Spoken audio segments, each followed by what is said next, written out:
Bueno, Seis vamos treinta a y dar dos. inicio. Vamos a dar inicio formalmente a nuestro taller del día de hoy. Primero que nada, bueno, bienvenidos a todos los que han podido puntualmente ingresar al Zoom. Igualmente esta reunión va a ser grabada y nos vamos de hecho luego a compartirles fragmentos de la presentación de las cosas más valiosas y más importantes que nosotras discutamos el día de hoy con la abogada Pia Candotti. Le damos la bienvenida a todos. Y antes de arrancar, quisiera explicarles un poco la dinámica de cómo vamos a hacer hoy esto. Vamos a comenzar haciendo una pequeña introducción de quiénes somos nosotras, cómo les podemos ayudar. Y luego inmediatamente va a pasar la abogada a dar la presentación y al final vamos a recopilar todas las preguntas que ustedes puedan tener a través del chat. Todos tienen el chat activo y por allí pueden hacer sus preguntas, las pueden hacer ahora o al final. Igualmente yo voy a estar backstage tomando nota de todas sus inquietudes. Déjame darle. Perfecto, listo. Bueno, buenas tardes, bienvenidos. Muchas gracias, Pía, por estar acá, por el tiempo el día de hoy. Vamos rapidito a contar quiénes somos nosotros. Somos un equipo de realtors, somos bilingües, bueno, también hablamos francés, italiano, español e inglés y tenemos más de 18 años de experiencia en el sector inmobiliario, en finanzas y en experticia en materia legal. Nos dedicamos a ayudar a la familia, a primeros compradores, a inversionistas y a personas que quieran comprar propiedades en Georgia para mudarse, para relocalizarse en este estado y quieran invertir también.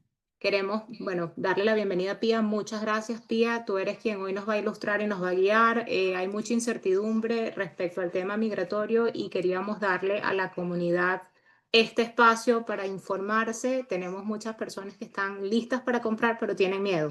Entonces, bienvenida y muchas gracias, Pía. Bueno, buenas tardes, Jazmín y Mariani, muchas gracias por la invitación. Siempre es un honor para mí poder estar en eventos donde vamos a tratar de dar información valiosa en momentos como estos, que hay una situación socioeconómica que nos asusta con incertidumbre.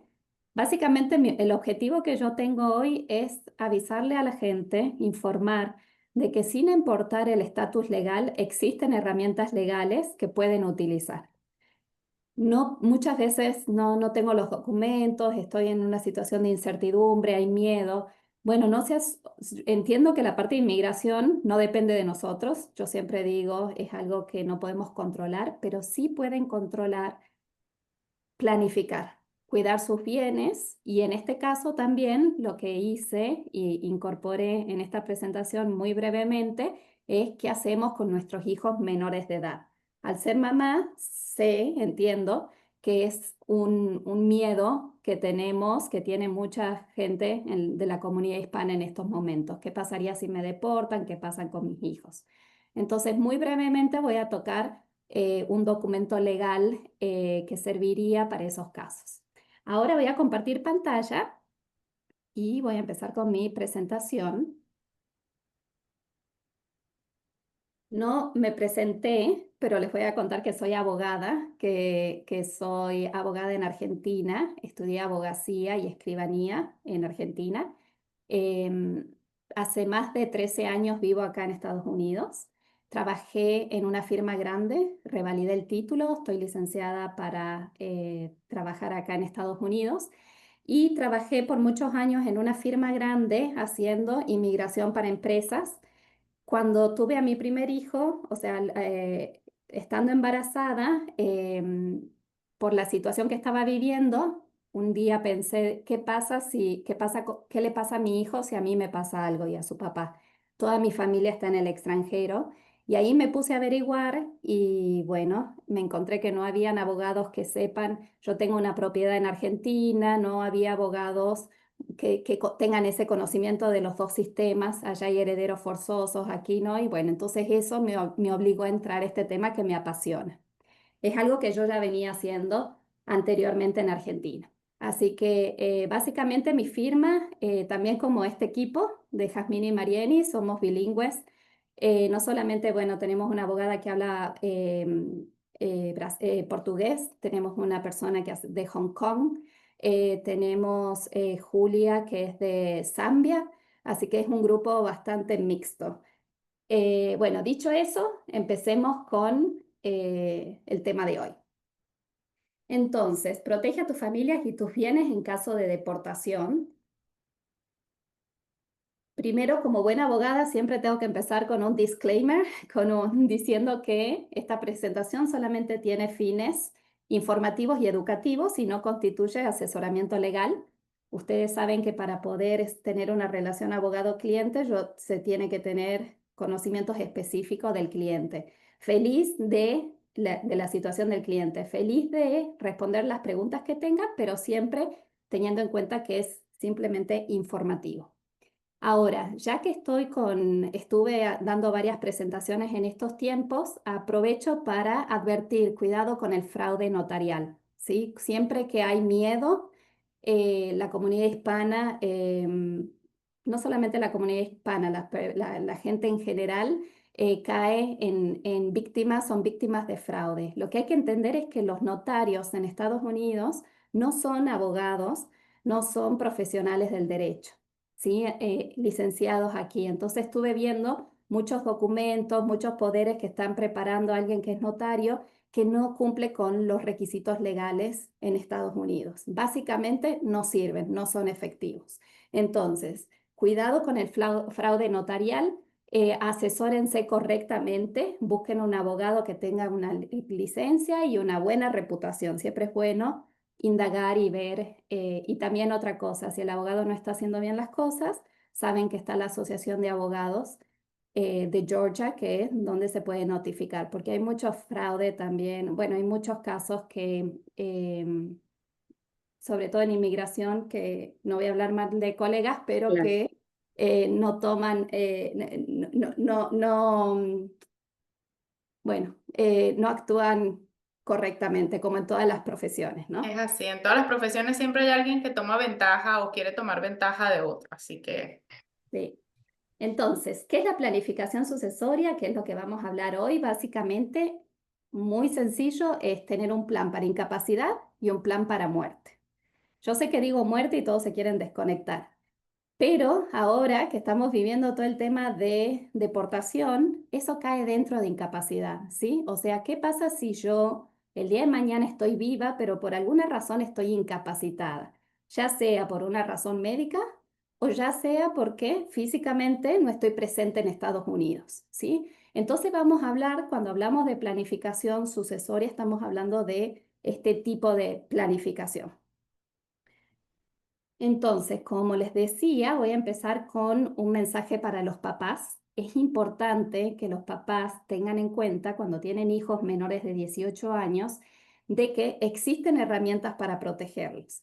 Básicamente, para protegerlos para incapacidad, o sea, para protegerlos en caso de deportación, en Georgia tenemos el famoso acta poder que lo llama la comunidad, un poder notarial para el cuidado de menores de edad. Entonces, ¿en qué consiste este poder? Básicamente es una designación temporal, es elegir temporalmente a un agente, a una persona, en caso de haber deportación del padre o que no esté físicamente presente o que no pueda ejercer por otra razón la patria potestad, no pueda actuar como padre. Esta persona que designamos tiene derechos a continuar con la patria potestad de los menores, ¿sí? Básicamente es temporal porque dura un año, pero en ese año tenemos plazos, solamente el poder en ese año tenemos plazos para reacomodarnos. Ya sea, lo que evitamos es que esos niños queden bajo cuidado estatal. Entonces, ¿cómo es la dinámica? Imagínense si alguien, ya que estamos hablando de deportación, algún papá es deportado, no buscan a los niños a la escuela, no llegan los papás. Lo que tienen que hacer en la escuela es contactarse con un social worker, con un asistente social, y ese niño ya queda en cuidado estatal.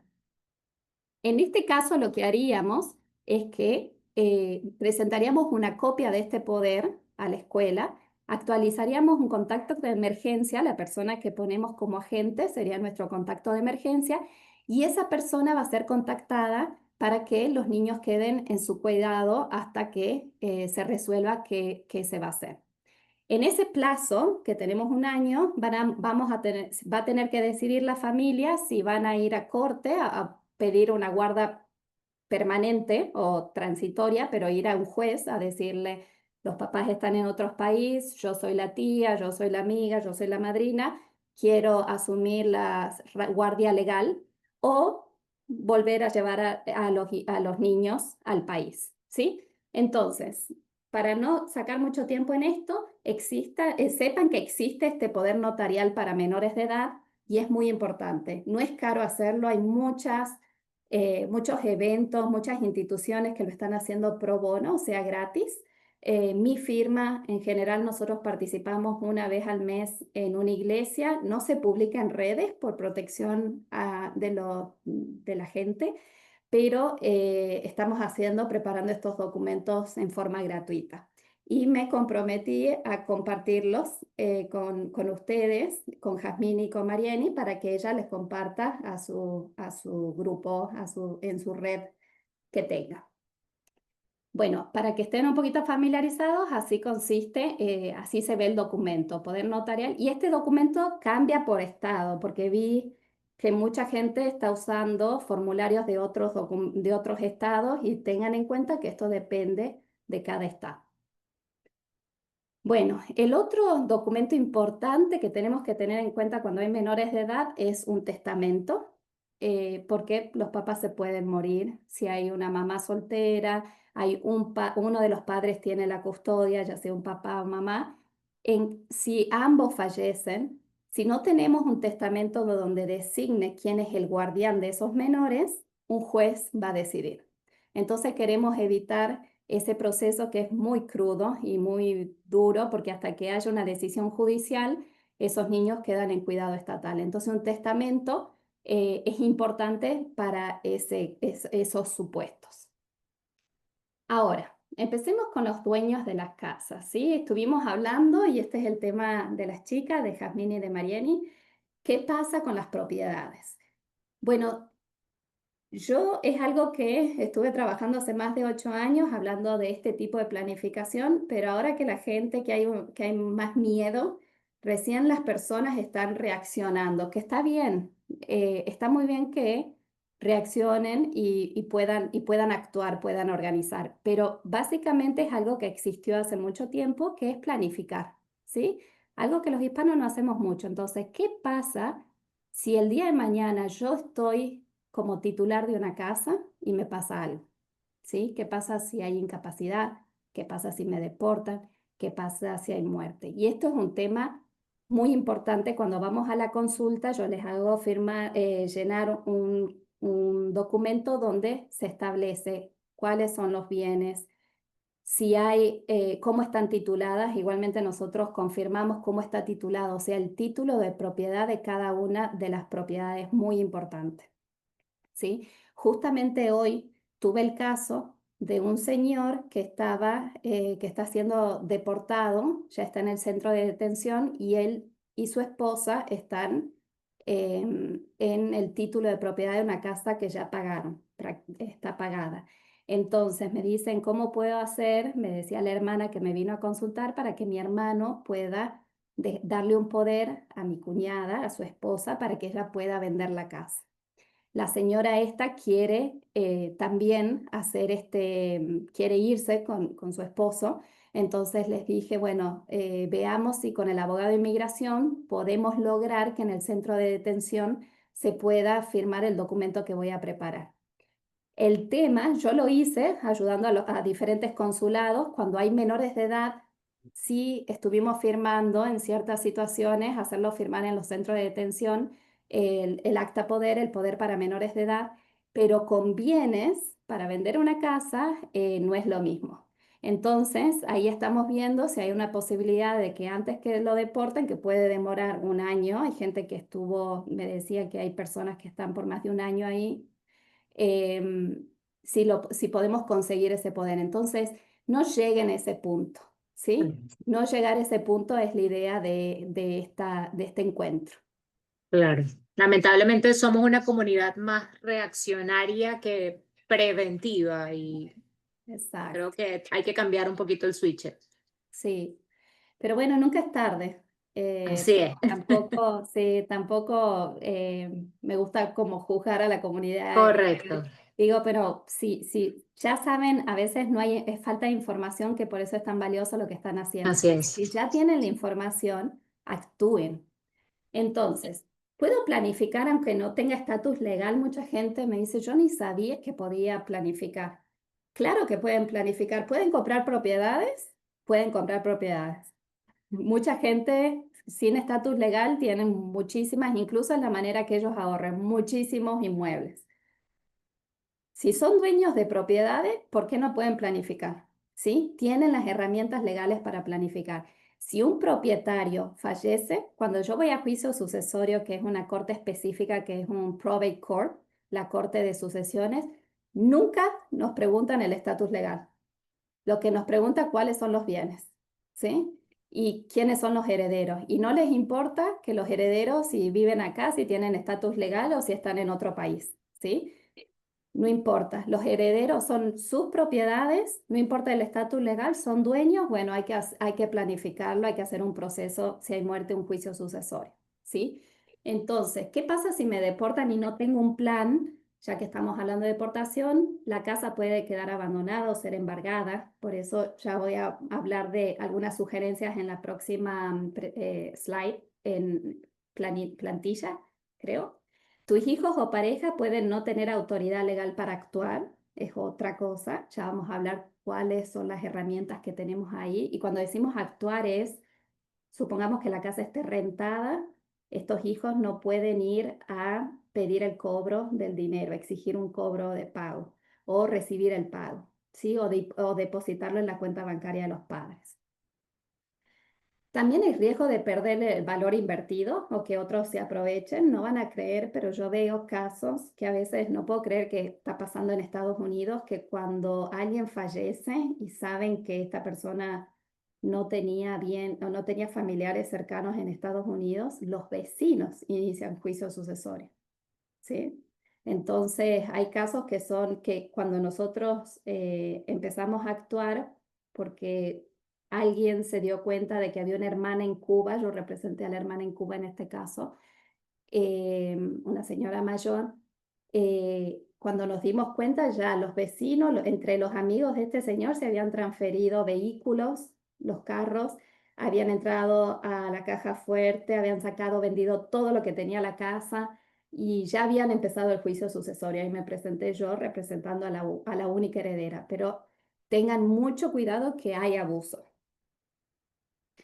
Después podemos tener problemas para alquilar, vender o mantener la propiedad, por supuesto, y un mal uso de las personas que quedan en Estados Unidos. Eso significa, si yo designo a alguien como agente, supongamos, ya voy a hablar de eso bien, que esta persona no sea la persona adecuada y haga un mal uso de esa administración, ¿sí?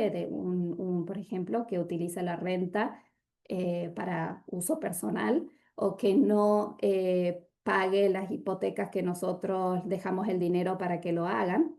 Entonces, ¿qué pasaría acá? Unos tips, unos consejos. Si una casa está hipotecada, hay que asegurarse que el pago de la hipoteca continuará. Sí, muchas veces me dicen, abogada, si me deportan o si muero, ¿tengo que seguir pagando la hipoteca? Claro, porque la hipoteca acompaña al inmueble, acompaña a la propiedad, ¿sí? No importa la situación, incluso después de muerte hay que continuar con el pago de la hipoteca.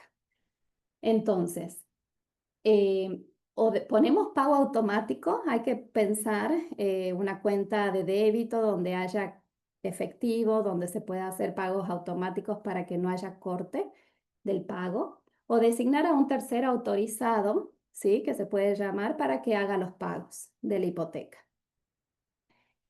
Ahora, si la casa está pagada, que esto es muy común con la comunidad hispana, entonces acá tenemos que hablar, tenemos que diseñar un plan específico para cada familia. Yo no les voy a decir, todos necesitan un trust, que es un fideicomiso. Todos necesitan un trust porque todo el mundo, todos están hablando, necesito un trust por mi casa. Bueno, algunos casos sí, algunos casos no, ¿sí? Pero depende del caso específico. Ahora, por ejemplo, una solución sencilla es dejar un poder, que es lo que vine diciendo. Entonces, ya sea, dejamos un poder para venta si tenemos solamente una propiedad, dejamos un poder específico para venta. Entonces, designamos a un agente que pueda vender nuestra propiedad. ¿Sí? Esa es una situación, un poder específico. Ahora, tenemos que contemplar las cuentas bancarias, tenemos que contemplar otro tipo de inversiones que tenemos, porque alguien tiene que seguir administrando eso, ¿sí? Entonces, es importante que cuando vayan al abogado, completen en general, den detalle de todos sus bienes. Ahora, si, por ejemplo, tengo el caso de un cliente que me dijo, hago un poder amplio de administración y disposición, ahí pregunta frecuente. Eso es darle un poder a ciegas, es cerrar los ojos. Yo siempre les explico a mis clientes, es como entregar la tarjeta de débito a alguien y decir, confío en vos, ¿sí? Yo no lo recomiendo. Hay diferentes cláusulas, hay unas cláusulas que son muy peligrosas que siempre las hablo con mis clientes, se consideran como hot powers, como poderes peligrosos o calientes.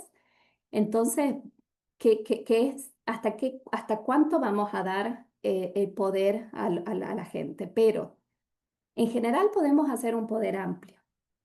El riesgo con este poder es que el agente, cuando en la práctica, cuando el agente usa este poder, cuando nos damos cuenta que ya está cometiendo irregularidades, ya están las cuentas bancarias vacías, ya no hay manera de rastrear. Yo tenía calle en mi casa, vendió propiedades y ya es muy difícil. Lo podemos ir y revocar en corte y a iniciar juicio en contra de la gente, pero ya el daño está causado y es muy difícil probar el daño, ¿sí? Tiene que haber dejado evidencias muy fuertes, pero en general se llevan efectivo. ¿Y cómo vamos a probar que había efectivo? ¿Sí? Entonces, mucho cuidado con los poderes.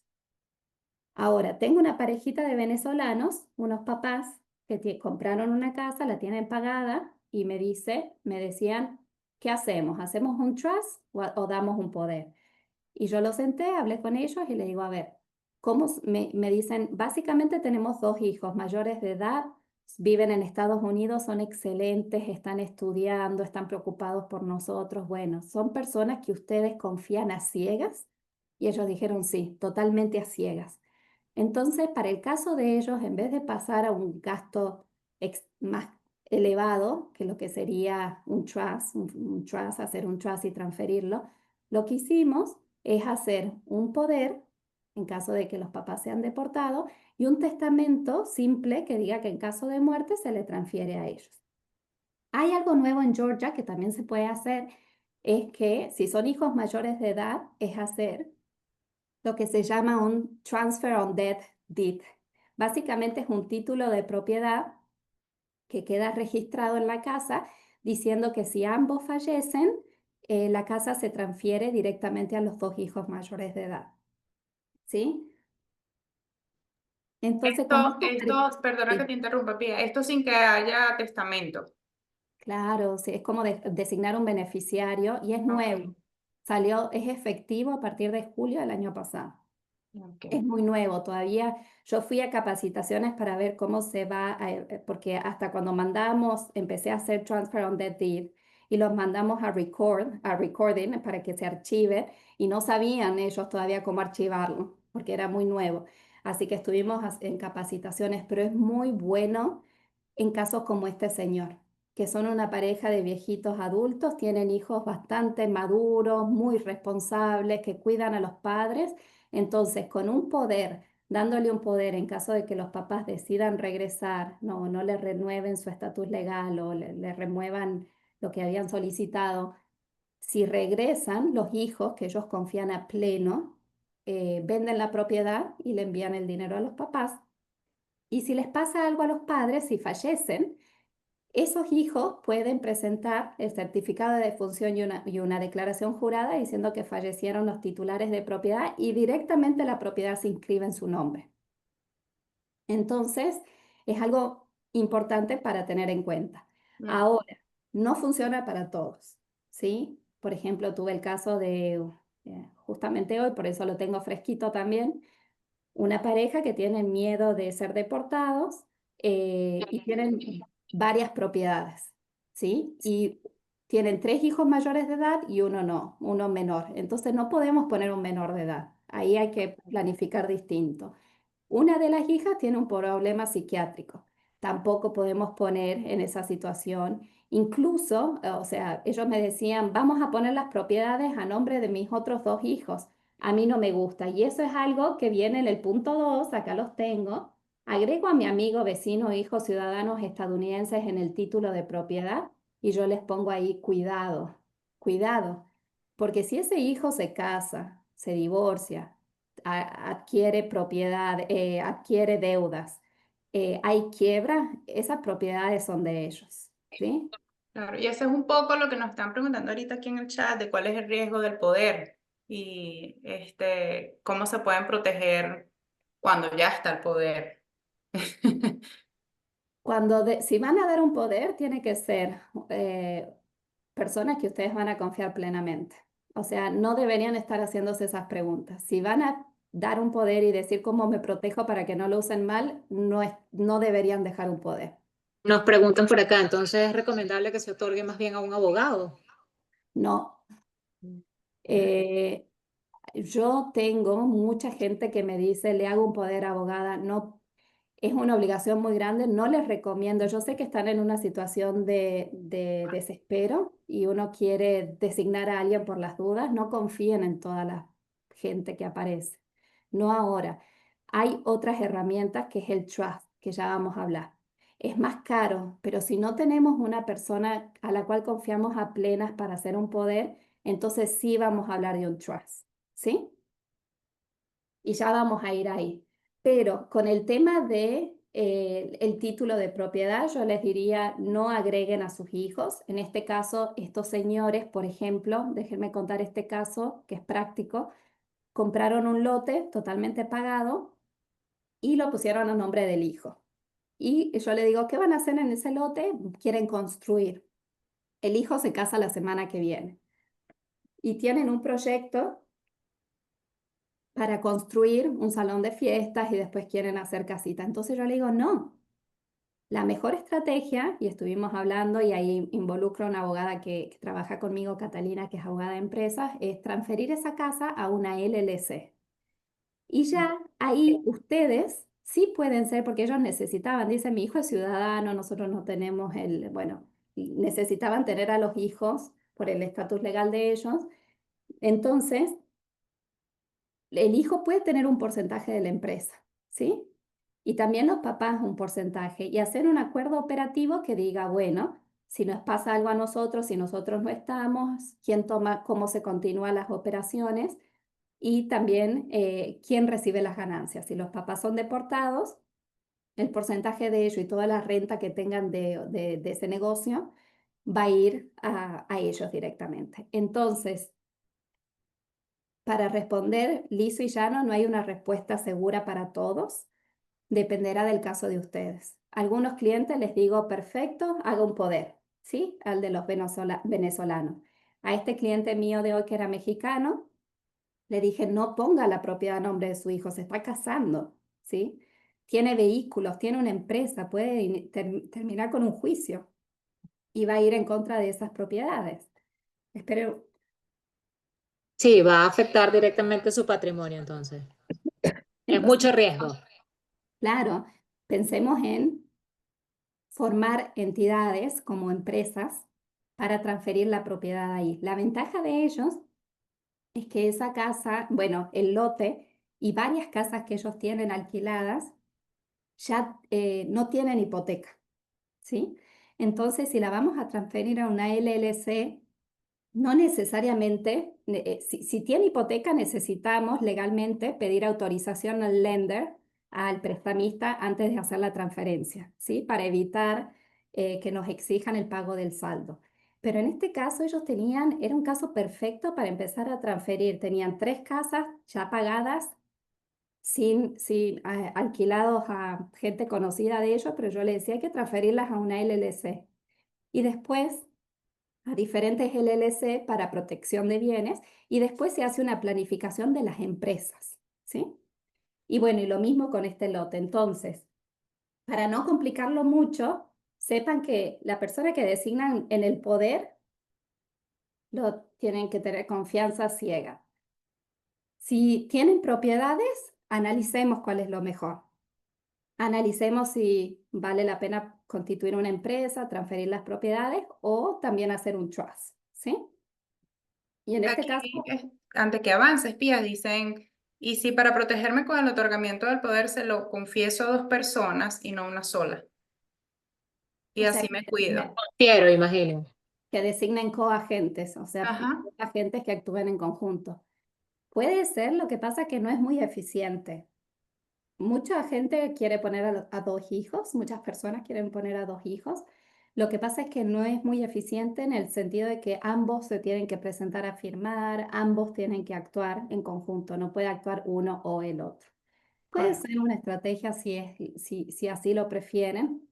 Estoy hablando, un poder tiene un costo de $500 en contra, por ejemplo, de hacer algo más complejo como un trust que empieza alrededor de los 5.000, ¿sí? Pero yo les digo que el riesgo de no hacer y de no querer planificar y no querer gastar en esta planificación, las consecuencias son mucho más costosas. Que Claro que sí. el patrimonio va a costarte más de $500 o de 5.000 si pierdes la propiedad. Exacto, sí. Entonces, ya saben que podemos hacer un poder especial para ventas, solamente la gente vende, ese no es tan riesgoso. Ahora, cuidado con el poder amplio, ¿sí? Y después tenemos, en caso de que hayan varias propiedades invertidas, rentadas, ahí hay que entrar más fino y ver, decir, bueno, ¿cuál es la estrategia que mejor se acomoda en este caso? Y ahora vamos a seguir ahí. Entonces, les decía, el poder amplio de administración y el poder específico para ventas versus fideicomisos. ¿Qué es lo que se llama el trust? Ahora, la gran diferencia es que en el poder, como la gente, como el nombre lo dice, uno está dando el poder, ¿sí? El trust, el fideicomiso, mantenés control, ¿sí? Designás una persona que pueda actuar como administrador, pero tiene que seguir lo que está escrito en el trust. Entonces, una manera de dejar las cosas controladas, ¿sí? Básicamente, ese es el beneficio del trust. Sobre todo. Estableces ya las directrices. Exacto. Ya a esta hora ya me empiezo a quedar sin voz. No, no te preocupes. Vas muy bien. Bueno, es que hablé muchísimo hoy. Bueno, y acá les había puesto, ya voy a hablar más del trust, pero acá les había puesto, porque hay muchos tipos de trust, muchísimos. Y eso también depende del caso concreto. Ya vamos a hablar de eso. Atención los dueños de negocios, porque esto es muy común en nuestra comunidad. Yo sé que nos estamos enfocando a inmuebles, a propiedades inmuebles, a casas. Cuando tenemos un negocio y hay riesgo de deportación, tengan en cuenta que si les pasa algo, si uno de los socios es deportado, que se pueda continuar las operaciones del negocio, ¿sí? Entonces tienen que hacer una planificación.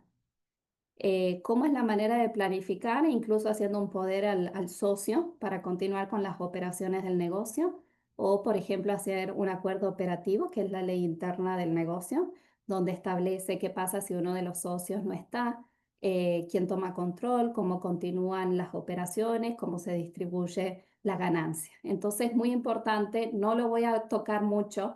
Esto quizás se abra otro webinar para organizar y acá se sumaría la abogada de empresas, Catalina Ortiz, porque Sí, hay sería mucho, interesantísimo. sí, hay mucho y es muy importante esta planificación.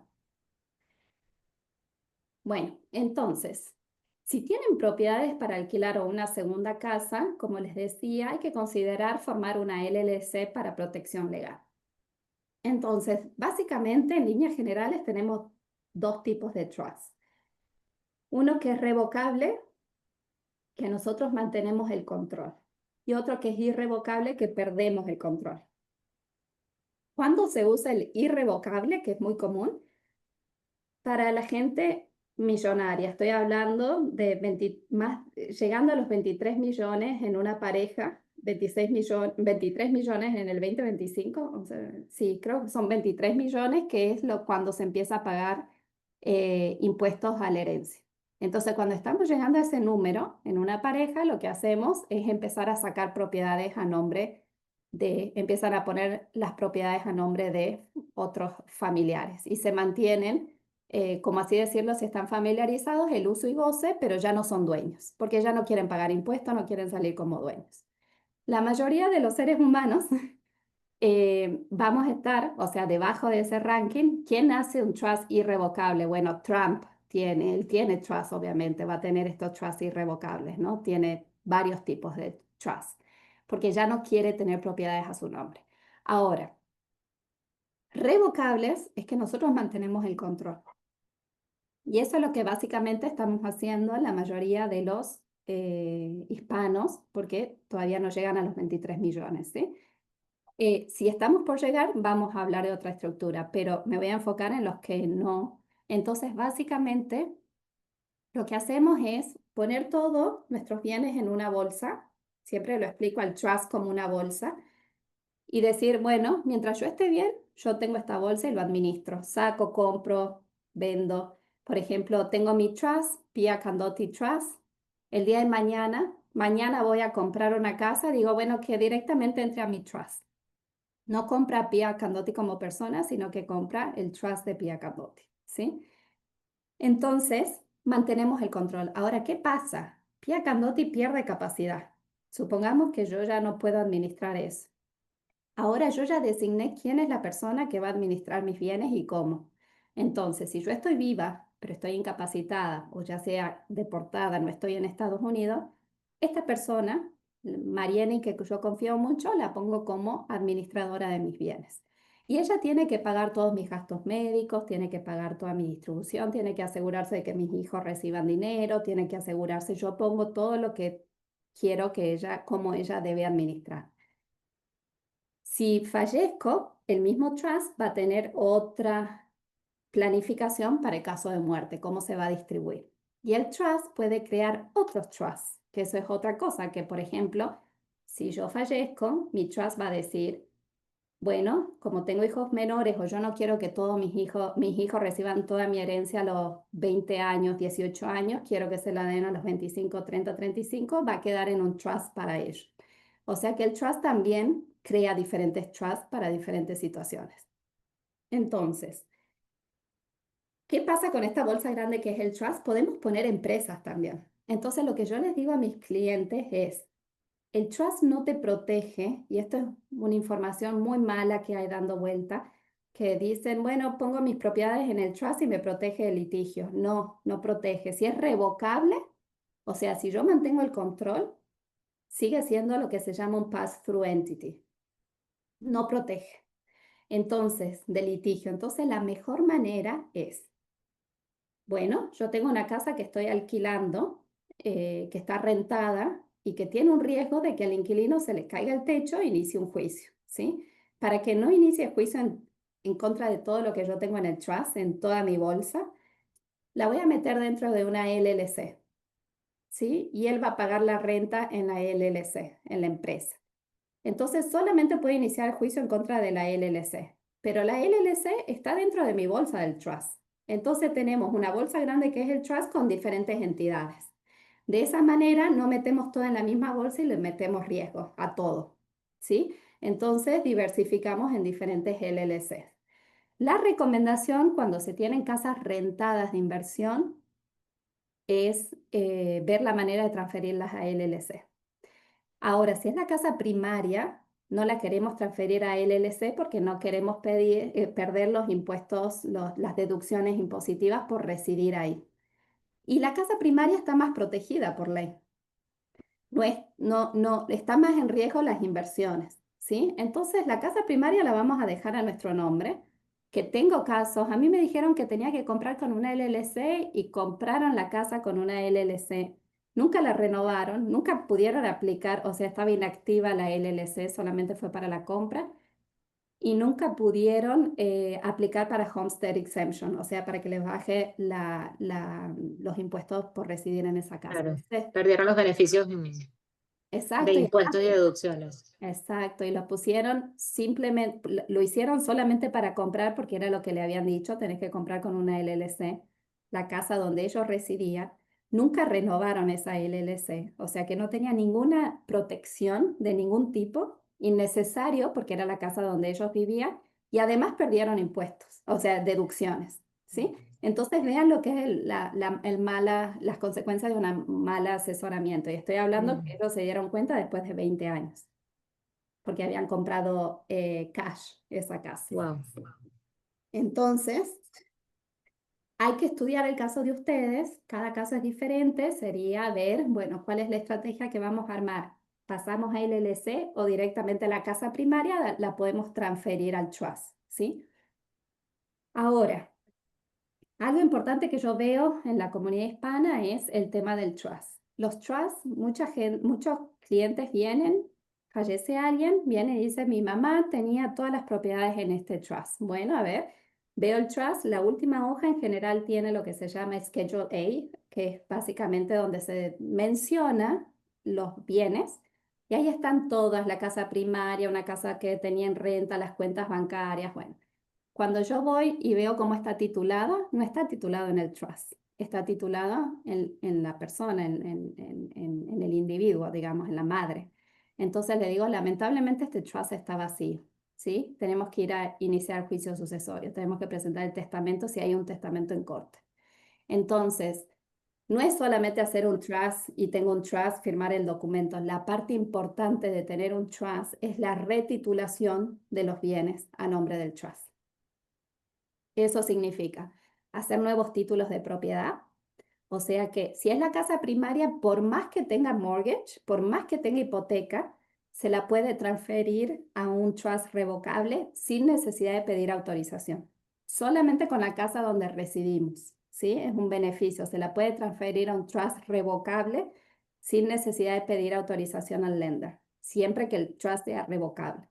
Ahora, si vamos a transferir otras casas que tengan hipoteca, deberíamos pedir autorización primero para no desencadenar una aceleración en el pago y que nos exijan pago de... Correcto. Si la vamos a transferir a una LLC, igualmente, ¿sí? Porque hay cambio de titularidad, entonces deberíamos pedir permiso. Mi experiencia es que siempre dan el permiso, ¿sí? O sea, se demoran, a mí me gusta tenerlo por escrito, pero mientras sigan pagando la hipoteca, otorgan el permiso. Entonces, por ejemplo, la quiero llamar y decir, yo sé que cuando la compré era para residencia, a título personal, pero bueno, cambió la intención, ahora la quiero transferir a una LLC que yo soy dueña. Entonces, después de unos días lo analizan, etcétera, y en 30 días autorizan el cambio. Y una vez que se cambia, ya uno se queda tranquilo, ¿sí? Entonces, ¿alguna pregunta hasta aquí, antes de que... Bueno, antes de estamos súper bien con el tiempo, la presentación dio para completamente todo lo que pensábamos abarcar. Tenemos pocas preguntas todavía pendientes, muy dos contestando sobre la marcha, sobre todo en el tema del poder. Por acá nos preguntan qué documentos me permiten autorizar a alguien para seguir pagando mi hipoteca si me tengo que ir del país. Bueno, ya eso también lo contestamos. ¿Puedo pagar mi hipoteca desde el extranjero? ¿Cuántos pagos pueden llevarme al foreclosure? Pues todo ya ha sido contestado, absolutamente todo lo que indiquemos, bien sea el poder, lo que dé sabor, poder para pagar. Sí, pueden llamar, tengo entendido que pueden llamar al lender, al prestamista y agregar un tercero para los pagos, ¿sí? Y asegurarse de que esa persona tenga acceso al dinero. Entonces habrá que hacerlo un poder para que ellos puedan acceder o darle...